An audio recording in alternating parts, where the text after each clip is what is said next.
Sakal Gunarnavasha Vande Guru Sri Charanarabindam.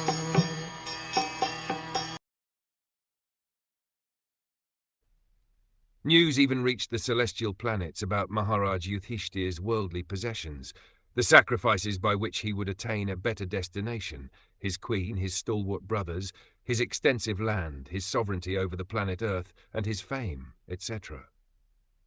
Only a rich and great man's name and fame are known all over the world, and the name and fame of Maharaj Yudhiṣṭhir reached the higher planets because of his good administration, worldly possessions, glorious wife Draupadi, the strength of his brothers Bhima and Arjun, and his solid sovereign power over the world, known as Jambudvipa. Here the word loka is significant. There are different lokas or higher planets scattered all over the sky, both material and spiritual. A person can reach them by dint of his work in the present life, as stated in Bhagavad Gita. No forceful entrance is allowed there. The tiny material scientists and engineers who have discovered vehicles to travel over a few thousand miles in outer space will not be allowed entrance. That is not the way to reach the better planets. One must qualify himself to enter into such happy planets by sacrifice and service.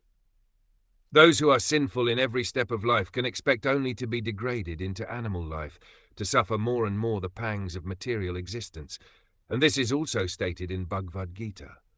Maharaj Yudhiṣṭhir's good sacrifices and qualifications were so lofty and virtuous that even the residents of the higher celestial planets were already prepared to receive him as one of them.